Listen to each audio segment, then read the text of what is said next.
আসসালামু আলাইকুম, আশা করি তোমরা ভালো আছো। আজকে আলু পরোটার রেসিপি বানাবো। তার জন্য আমি কিছু আলু নিয়ে নিলাম আর আলুগুলো একটা একটা করে ছিলে নিব। আলুগুলো ছেলা হয়ে গেলে তারপর আমি আলু কেটে নিব। তার জন্য মাঝখান বরাবর দুইটা ফালা করে নিব।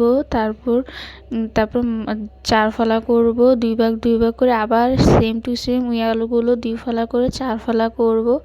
এরপর যখন আলুগুলো কাটা হবে তখন চপিং বোর্ড থেকে বাটিতে নামাবো, মানে পানির বাটিতে।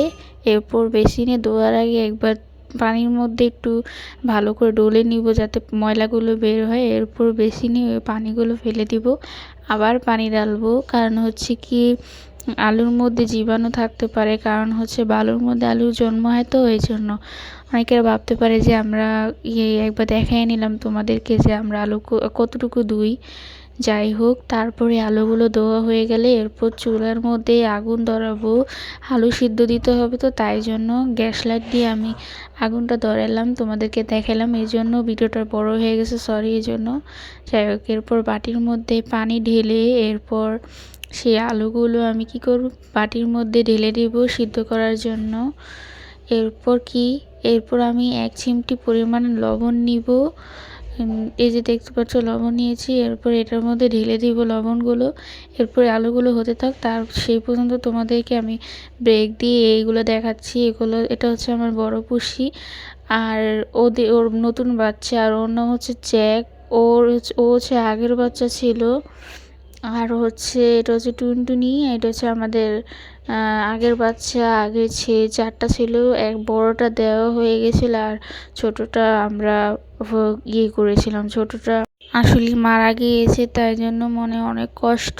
যাই হোক, এদিকে ছোট বিড়ালটা হচ্ছে ও একটু কোলে একটু অতটা মিশে না, বাট আমাদের জ্যাক একটু মেলামেশা করতে অনেক ভালোবাসে। দেখতে পাচ্ছ কত সুন্দর লোক কীভাবে বসে আছে, কিন্তু টুনটুনিটা একটু মিশতে কম ভালোবাসে।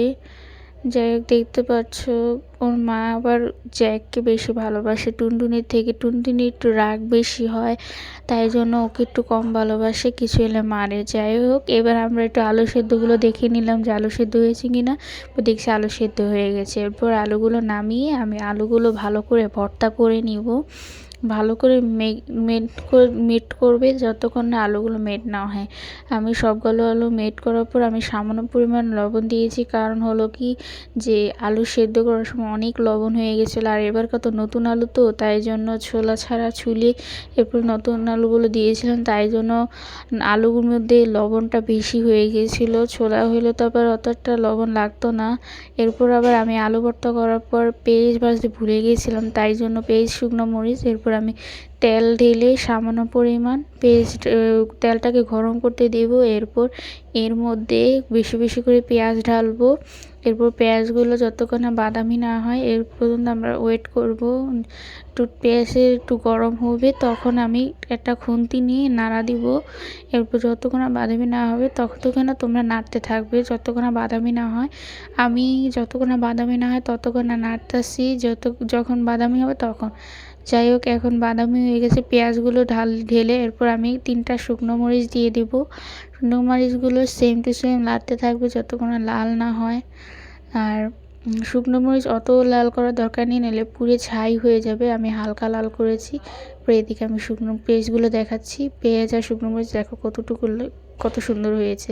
এরপর আমি এগুলো আলু ভর্তার মধ্যে ভালো করে মেশানোর জন্য শুকনো পেঁয়াজটাকে দিয়েছি। এরপর মরিচটাকে ভালো করে ঢলে নিব। শুকনো মরিচটা ভালো করে যতক্ষণ ডলা না হয় ততক্ষণ ডলতে থাকবে। আর যখন ডলা হয়ে যাবে তখন সেগুলো আলু ভর্তার মধ্যে আমি ঢেলে দিয়ে এরপর আমি আলুগুলো একসাথে মিশাবো। এরপর আমি এর মধ্যে একটু ম্যাগি মশলা দিব। ম্যাগি মশলাটা দিলে কি যে একটা স্বাদ বাড়ে আর একদম ম্যাজিকের মতো কাজ করে, ম্যাজিকের মতো স্বাদ বাড়ে। এরপর আমি সামান্য পরিমাণে সরিষা তেল দিয়েছি, কারণ হচ্ছে আলু ভর্তার মধ্যে সরিষা তেল না দিলে কি হয়। আর এই আলু ভর্তা দেখতে পাচ্ছ ফাইনাল লুক। এরপর আমি একটা পরোটার গোল নিয়ে নিলাম, আটার ইয়ে টুকরো নিয়ে নিলাম আর সেটাকে ভালো করে ম্যাগনেট করে এই যে দেখতে পাচ্ছ কয়টা পরোটা বানাবো সেটা দেখায় দিলাম। আর হচ্ছে এখানে আমি আলু ভর্তা আটার মধ্যে দিয়ে দিয়েছি আর এটাকে ভালো করে টেপ টেপ করে, আর এটার ভিতরে আমি একটু তেল দিয়ে দিয়েছিলাম, তো যে ডলা দিয়েছিলাম যেটা তেল দিয়ে তোমরা অবশ্যই এটা পেঁচাবে, তাহলে এটা ছুটানোর সম্ভাবনা থাকতে পারে। আর আমি এটাকে ভালো করে পেঁচাই নিয়েছি যাতে আলুটা না বের হয়। ভালো করে না পেঁচালে কিন্তু আলুটা বের হয়ে যাবে। আর এটাকে ভালো করে ট্যাপ ট্যাপ ট্যাপ করতে থাকবে।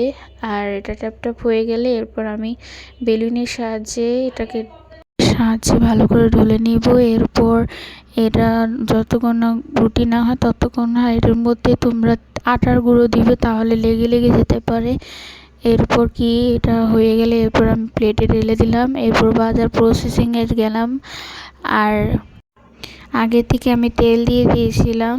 আর কি ব্যাস আটাগুলো যতক্ষণ একটু একবার উল্টে দিলাম, কারণ পুড়ে যেতে পারে নিচ দিয়া, আর ভিতর দিয়ে হবে না। আর কি যতক্ষণ বাদামি যতক্ষণ না হবে ততক্ষণ এটা ভালো করে নেড়ে নিবে। আর হচ্ছে এটাকে ভালো করে নেড়ে দিবে যাতে যতক্ষণ না পুড়ে, না বাদামি যতক্ষণ না হয়, আবার পুড়ে গেলে তো আবার খাওয়া যাবে না। আর যতক্ষণ না বাদামি না হয় ততক্ষণ তোমরা এটা নাড়তে থাকবে। আর যখন হয়ে যাবে তখন এই পরোটাটাকে আমি নামিয়ে ফেলবো। পরোটাটা হচ্ছে না, অনেক সময় লাগছে, তো তাই জন্য আমি এটা ভিডিওটা স্কিপ করতে পারিনি। আর কি ব্যাস আমি এগুলো হয়ে গেলে এরপর পরোটা ঢেলে এরপর আমি ফাইনাল লুক দেখাচ্ছি পরোটাটা কেমন হয়েছে, আর ভেঙে দেখাবো পরোটাটা ভালো হয়েছে কিনা। এই যে দেখতে পাচ্ছ কেমন হয়েছে। এই ভিডিওটা এই পর্যন্ত, টাটা।